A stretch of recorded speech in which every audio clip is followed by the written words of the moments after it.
Rain drizzled gently on the tin roof of the small, crumbling cottage as 16-year-old Amara stared out the window, her breath fogging the glass. Her fingers traced the edge of a chipped porcelain cup she wasn't allowed to use, because it wasn't hers.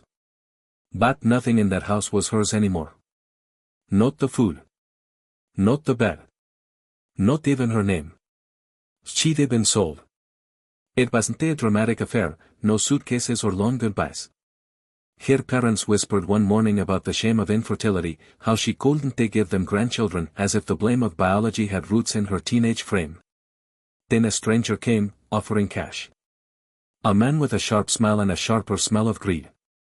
They signed a paper. She was his now. Her real mother never looked her in the eye as she was led away. Amara had stared at the back of her father's head, waiting for a turn, a hesitation, a sign he might change his mind. It never came. The man who bought her didn't use her name. He called her girl. She cleaned, cooked, washed, and learned not to ask questions. On cold nights, she curled into herself, imagining the warmth of a love she'd never known. But fate has a strange way of working. One evening, after nearly a year of silent survival, she was forced into the back of a truck to be taken up north to work at some cabin. No more words were said. Used the bag. Used the shove. Used the road. The road wound deeper into the forest, away from towns, away from people. Amara tried not to cry. But tears, stubborn and hot, spilled anyway. They weren't from fear. They were from the unbearable ache of being utterly alone. The truck stopped outside a worn wooden house nestled in the trees. A man stepped onto the porch, tall and bearded, hands calloused like tree bark. It was not what she expected. "You're the help?" he asked, passive. Then, gently, "You look like a child." Amara said nothing. The man looked past her, at the driver. "Sis not staying," the driver said. "Sis yours now." Part 4. And then he was gone. His name was Matthew. He was a lumberjack, widowed for 5 years, raising 4 children in the middle of nowhere. His life was a slow rhythm of chopping wood and warming soup, of bedtime stories read in worn flannel and scraped knees kissed with care.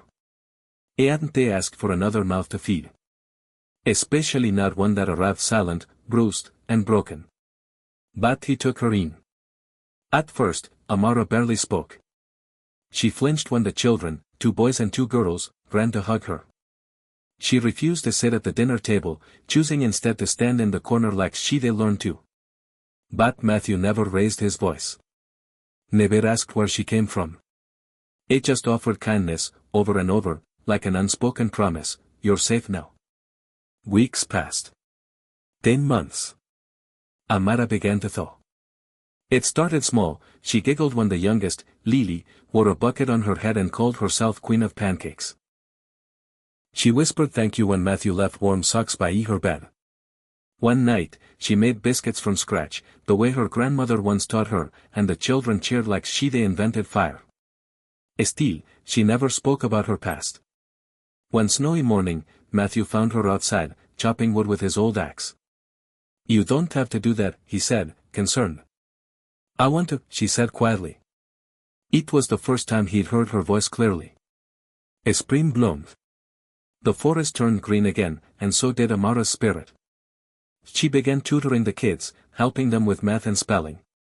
She painted flowers on their walls, baked bread with cinnamon and care. She started to smile, really smile. The kind that reaches the eyes. Matthew watched her slowly come alive and felt something shift. He saw in her the soul of someone who had every reason to give up, but didn't. He saw a daughter. But Amara still carried a silence in her heart. One evening, when the children were asleep and the stars lit the sky like a quilt of diamonds, she sat by the fire with Matthew. "Can I ask you something?" she said. He nodded. "Why did you keep me?" Matthew leaned back, eyes heavy with memory. "When my wife died, I thought I'd drown in grief. Didn't they want help? Didn't they need anyone? But raising 4 kids alone, it wore me down. I prayed, not for a wife, not for rescue, just for someone who could understand pain but still choose love." He looked at her. "And then you came." Amara blinked, overwhelmed.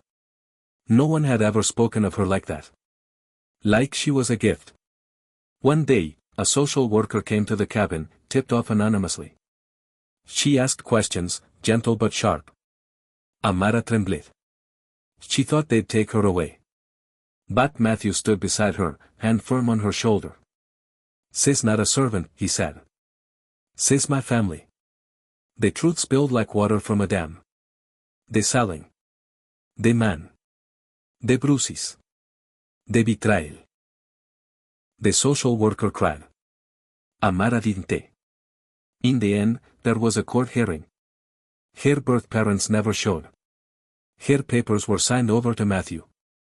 And for the first time in her life, she belonged. Years passed. Amara graduated top of her class at a small-town school. She got a scholarship to study child psychology.